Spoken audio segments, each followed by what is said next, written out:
ಇದು ರೈತ ಶಕ್ತಿ ಯೋಜನೆಯ ಕುರಿತಾದ ಕ್ಷಿಪ್ರ ಮಾಹಿತಿ. ಡೀಸೆಲ್ ಬೆಲೆ ದಿನೇ ದಿನೇ ಎಷ್ಟು ಏರುತ್ತಿದೆ ಅಲ್ವಾ? ಕೃಷಿಗೆ ಯಂತ್ರ ಬಳಸೋ ರೈತರಿಗೆ ಇದರಿಂದ ಸ್ವಲ್ಪ ರಿಲೀಫ್ ಕೊಡೋಕೆ ಅಂತಾನೆ ಸರ್ಕಾರ ತಂದಿರೋ ಈ ಯೋಜನೆ ಬಗ್ಗೆ ಪ್ರತಿಯೊಬ್ಬರಿಗೂ ಖಂಡಿತ ಗೊತ್ತಿರಲೇಬೇಕು. ಮೊದಲನೆಯದಾಗಿ ಇದರಲ್ಲಿ ಸಿಗೋ ಸಹಾಯಧನ ಎಷ್ಟು ಅಂತ ನೋಡೋಣ. ಟ್ರ್ಯಾಕ್ಟರ್, ಟಿಲ್ಲರ್ ಬಳಸುವಾಗ ಬೇಕಾಗುವ ಡೀಸೆಲ್ಗೆ ಪ್ರತಿ ಎಕರೆಗೆ 250 ರೂಪಾಯಿಯಂತೆ ಗರಿಷ್ಠ 5 ಎಕರೆವರೆಗೆ ಅಂದ್ರೆ ಒಟ್ಟು 1250 ರೂಪಾಯಿ ಸಬ್ಸಿಡಿ ಸಿಗುತ್ತೆ.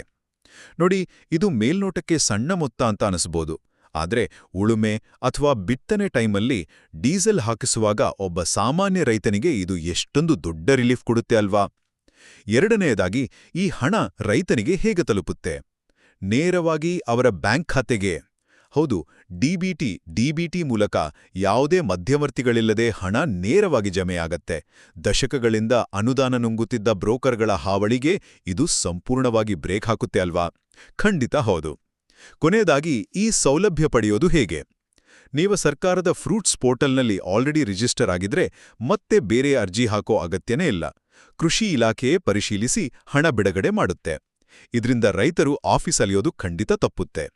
ಆದ್ರೆ ಒಂದು ಮುಖ್ಯ ವಿಚಾರ, ನಿಮ್ಮ ಬ್ಯಾಂಕ್ ಖಾತೆಗೆ ಆಧಾರ್ ಲಿಂಕ್ ಆಗಿರೋದು ಕಡ್ಡಾಯ. ಆಗಿಲ್ಲ ಅಂದ್ರೆ ಕೂಡಲೇ ನಿಮ್ಮ ಹತ್ತಿರದ ರೈತ ಸಂಪರ್ಕ ಕೇಂದ್ರಕ್ಕೆ ಹೋಗಿ ಸರಿಪಡಿಸಿಕೊಳ್ಳಿ.